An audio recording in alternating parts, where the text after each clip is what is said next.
Regé Page was one of the breakout stars of Bridgerton Season 1, playing the Duke of Hastings, the object of Daphne Bridgerton's, Phoebe Dynevor, desire. However, Page left Bridgerton after one season to pursue a traditional form of Hollywood stardom. Page accepted his Bridgerton role because his character's arc would be completed in one season, making it a limited series for his purposes, via Variety.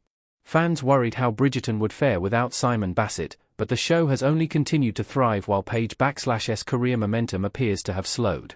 On the other hand, Jonathan Bailey's Anthony Bridgerton is the romantic lead of Bridgerton Season 2, with a more background role in Season 3 and Bridgerton's upcoming Season 4. Bailey could have also left the series, but instead, he has called the show his family, saying he will always pop back and say hello via Deadline. By staying part of the cast of Bridgerton, Bailey undid himself to the show's fanbase and made time to pursue smaller but notable opportunities in theatre and television. Taking this indirect path, Bailey has set himself up to become a major movie star in 2025. Regé Page left Bridgerton quickly to attach himself to action-adventure movies. Page starred in The Grey Man and Dungeons & Dragons. At the time of his exit from Bridgerton, Page was attached to two action-adventure movies that seemed like the closest thing Hollywood has to sure bets. Page played Denny Carmichael, a cold and calculating CIA official who served as a secondary antagonist in The Grey Man. The Grey Man also starred Marvel's Chris Evans and was directed by the Russo brothers of Avengers, Infinity War and Avengers, Endgame. However, Page's character was seen as underwritten, especially given his Bridgerton star power, and the movie ultimately faded into Netflix obscurity. In Dungeons & Dragons, Honor Among Thieves, Page plays Zenk Yendar, a noble and stoic paladin who guides the main characters on their quest. Dungeons & Dragons was a box office bomb, especially considering that it was an adaptation of one of the most popular board games, but the movie was well received by critics and audiences.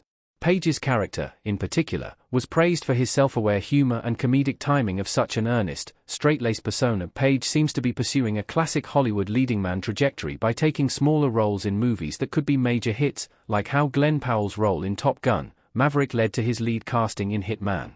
However, Page's choices in films have not yet led to bigger movies or leading roles he thought would come his way after his initial success in Bridgerton Season 1.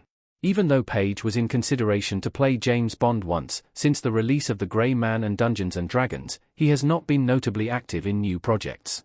Bailey continued to appear on Bridgerton and grew his versatility in theatre and smaller prestige projects. Bailey kept his Bridgerton fanbase while taking on interesting roles in television and theatre. After serving as the romantic lead in Bridgerton Season 2, Jonathan Bailey's character, Viscount Anthony Bridgerton, transitioned to a smaller supporting role in Season 3. Additionally, Bailey has already filmed for the upcoming Bridgerton Season 4. Fans appreciate the consistency of having the Viscount and his Viscountess Kate Bridgerton née Sharma, Simone Ashley, appear at key moments in Season 3, enjoying the opportunity to see their love story continue beyond the traditional happy ending of marriage while continuing with Bridgerton in a guest role. Bailey has also been able to pursue a variety of smaller but impactful theatre and television projects. Bailey starred in the historical queer romance thriller miniseries Fellow Travelers, which was met with critical acclaim and praise for his nuanced central performance. In the West End, Bailey starred in a revival of Cock, a play about a gay man struggling with his feelings for a woman. Openly gay since 2018, Bailey seems drawn to projects that ask complex questions about sexuality rather than pursuing traditional Hollywood blockbusters. Bailey appears to be sidestepping major action-adventure films in favor of television and West End theatre, building a resume of prestige dramatic roles. He maintained his devoted Bridgerton fanbase by continuing to appear in new seasons of the Regency romance while gradually positioning himself for starring roles in not one but two of the most anticipated films of 2025. Bailey is the bigger star today with two major movies to come in 2025 because he took more risk. Bailey has Wicked, For Good and Jurassic World Rebirth in 2025. Wicked especially cemented Jonathan Bailey as a household name, with fans of his performance as Fiyero seeking out his old shows like Crashing and Broadchurch to have more of him on their screens. No Hollywood career trajectory is ever straightforward, and Page can still find the right project to make use of his incredible charisma, but Bailey is becoming the blockbuster star that Page seems to be striving for. 2025 promises to be even bigger for Bailey than 2024.